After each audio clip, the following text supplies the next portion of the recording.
This episode of the Topcast is proudly supported by Piano Marvel. So let me take you through the modules and then we'll hear a little bit of one of the modules.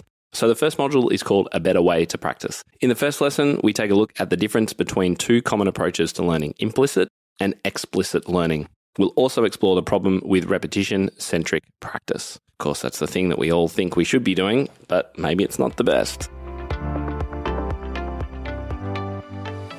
You're listening to the Topcast, the original podcast for growth-minded instrumental music and voice teachers since 2015, with your host, Tim Topham.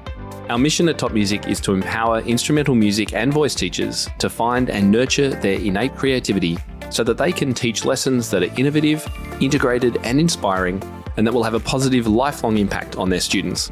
Join us each week as we interview teachers and creators from around the world and unpack fun and exciting ideas to maximize your teaching and studio business success. It's Tim Topham here. Welcome back to the Topcast. Thank you so much for tuning in. I really hope you enjoyed last week's episode and you've gone and watched the video. Make sure you go and watch the video so you can see Amber Hammond's incredible studio in Sydney. I am so jealous.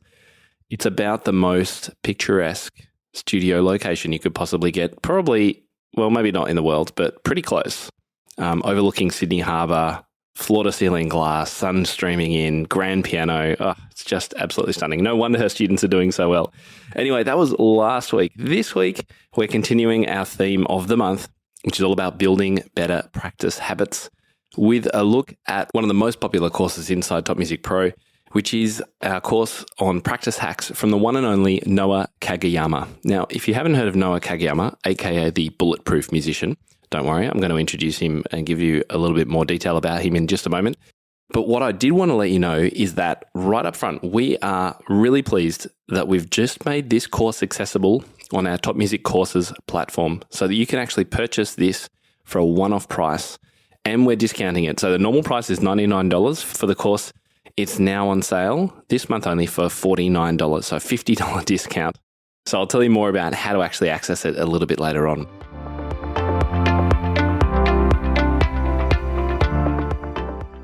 Do you get tired of wasting time and money on sheet music just to find one decent piece your students might really enjoy? What if the perfect new repertoire collection arrived in your inbox every month, handpicked, level appropriate, and ready to teach?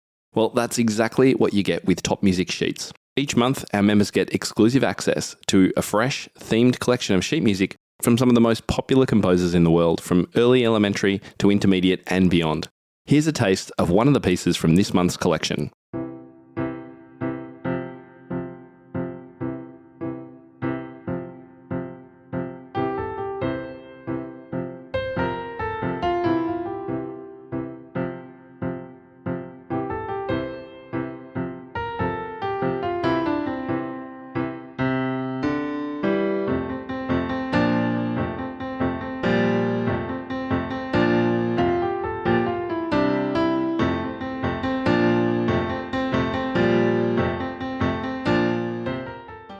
Want instant access to the full collection and next month's too?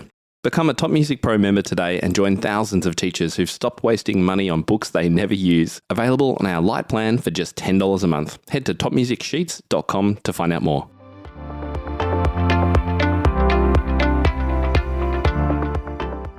So what I thought we'd do in today's show is give you a little bit of a taste of the course by sharing some of the audio from one of the modules, but also just talking about practice and giving you the bigger picture of what this course actually offers to teachers.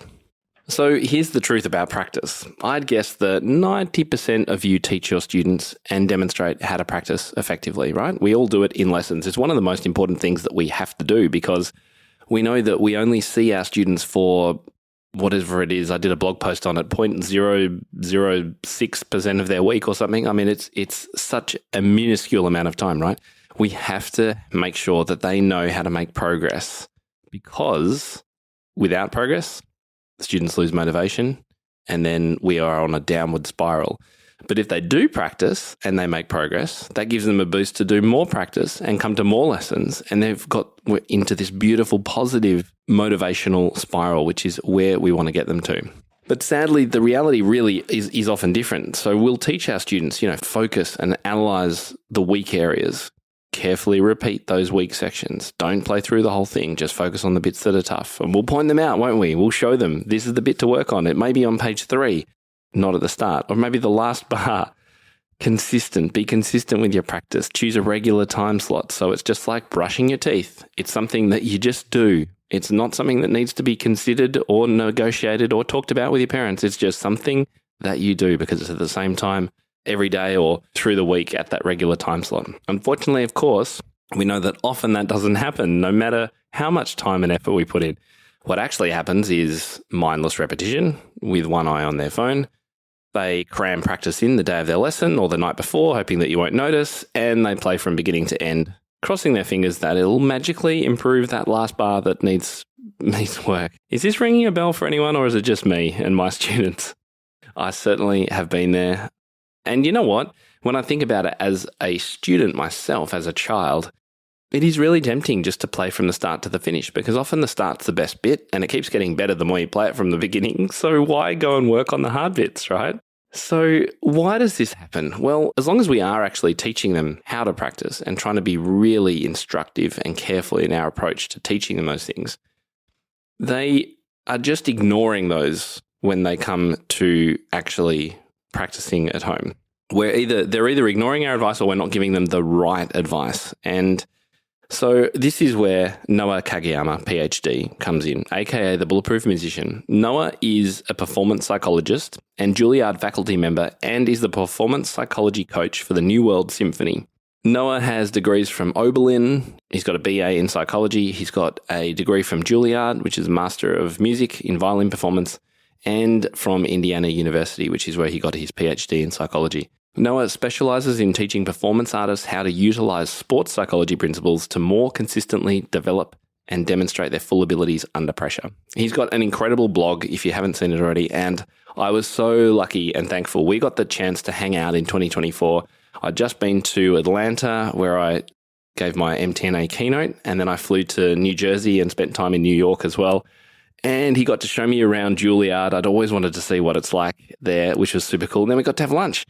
And then he showed me his favorite place for muffins in the whole of New York. They were scrumptious, but I can't remember the name of them, so I can't even tell you guys in New York where to go. Maybe you can tell me. Anyway, long story short, we agreed that he was going to create a course for us, and it's called Practice Hacks for Musicians. It's absolutely amazing. It's all about the psychology behind practice strategies and how to more effectively teach practice skills. So there's 5 information-packed modules, and Noa says, in this mini-course, we'll be learning how to practice effectively and explore some of the research on effective learning and practice to provide you with a few more tools that you can add to your practice strategy toolbox, and therefore that of your students as well.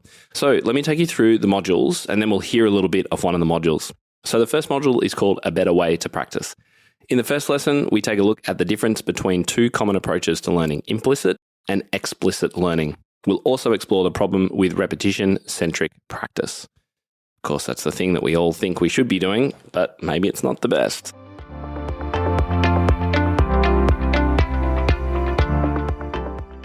Piano Marvel is the ultimate teaching companion for modern piano educators. Whether you're teaching in person, online, or in hybrid settings, Piano Marvel makes it easy to engage students, track their progress, and accelerate learning. Just connect a digital piano via USB or MIDI to a laptop, tablet, or smartphone to unlock interactive lessons, instant feedback, and over 30,000 songs and exercises. No MIDI? No problem. Students can still get feedback using just their acoustic piano or keyboard and Piano Marvel's microphone assessment tool, ideal for beginners. Save time with easy-to-assign pieces, progress tracking, and built-in sight reading assessments using the unique SASR test. Students stay motivated with fun challenges, clear goals, and an enormous library of music they'll love. And try out the new Group Play feature designed for teaching group lessons and playing ensembles in perfect time. Engage your students, maximize your teaching, revolutionize your studio with Piano Marvel. To learn more, visit pianomarvel.com.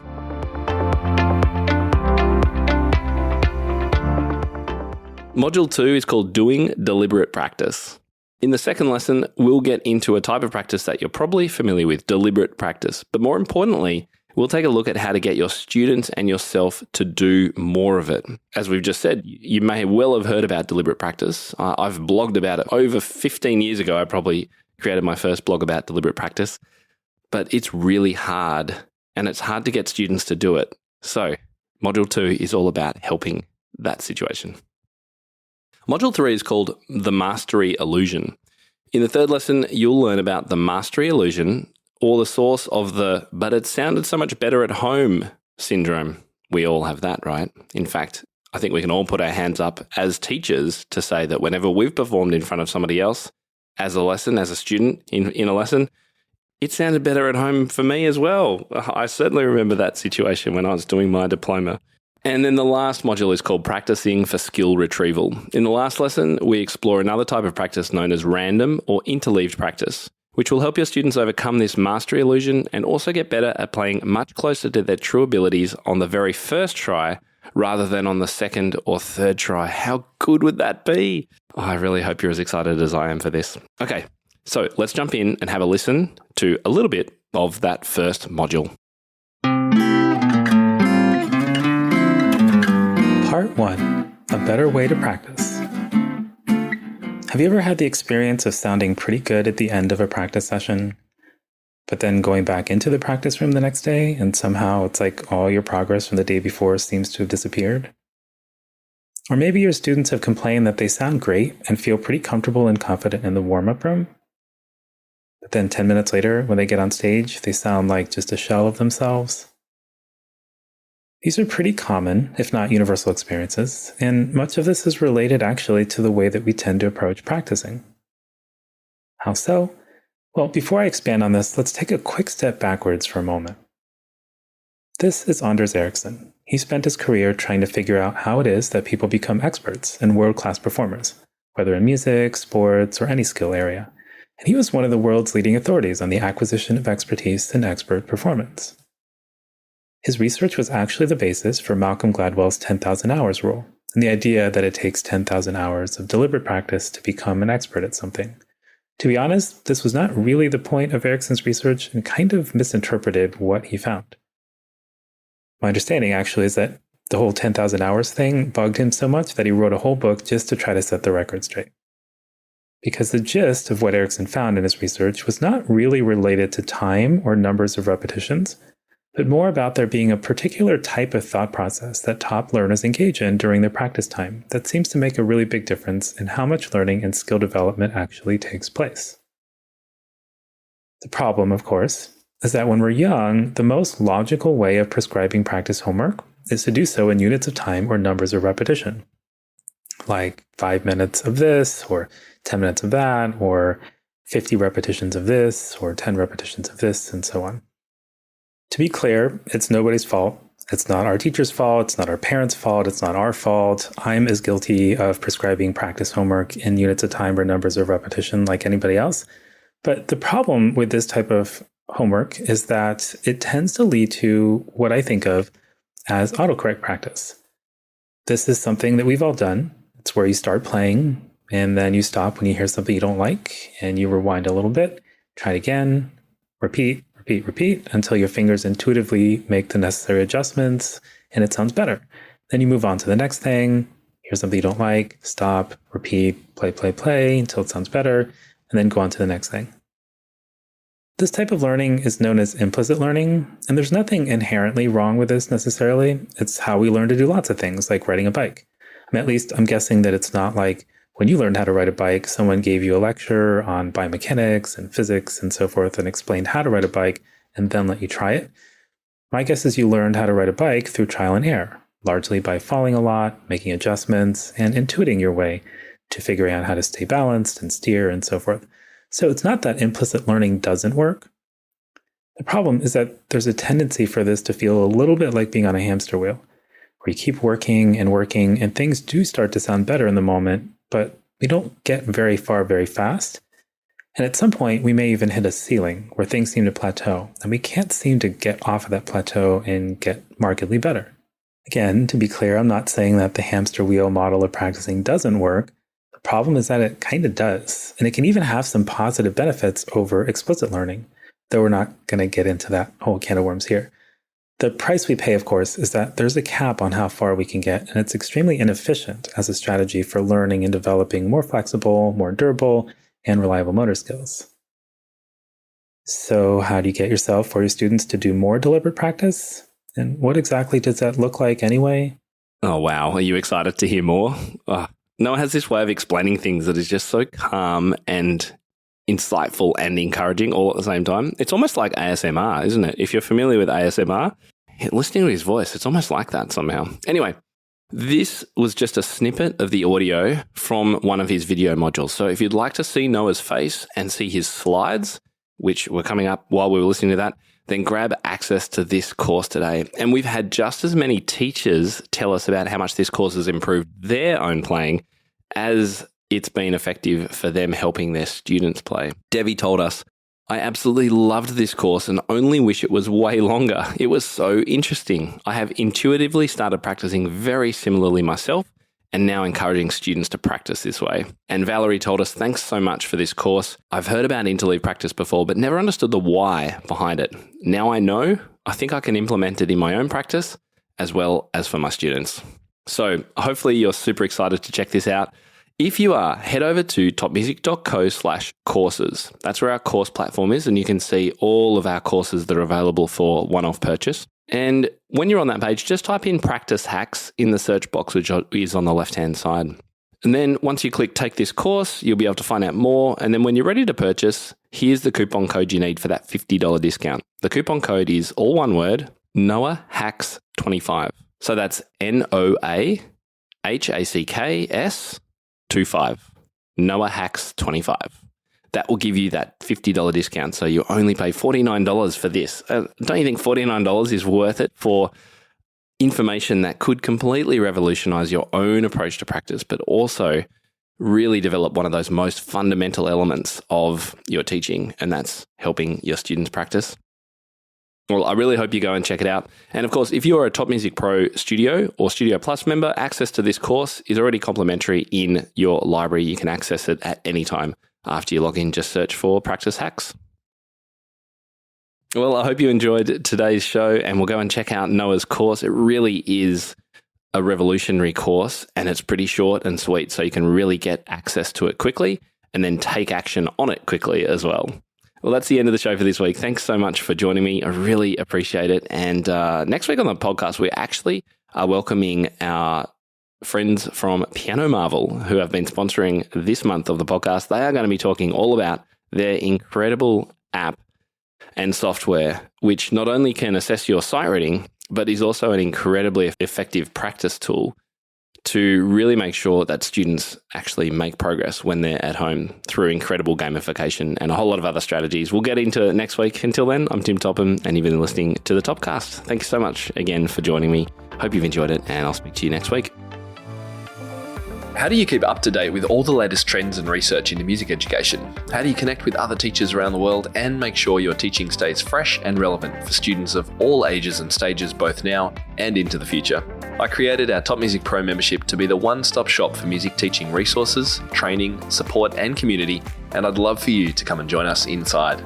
With over 40 comprehensive training courses, hundreds of teaching demonstrations and lesson plans, free monthly sheet music, discounts, and all the business and pedagogy support you could ever need, Top Music Pro is the community you've been looking for. If you're ready to level up your learning from the podcast and join thousands of other teachers in our global network, head over to topmusicpro.com today. If you enjoy this show and want to hear more of our work, be sure to subscribe to this podcast wherever you're listening today. For links and resources mentioned in this episode, visit us at topmusic.co/podcast or check out the show notes. I'm Tim Topham. Thank you so much for listening. Enjoy your week ahead, and I'll catch you next time.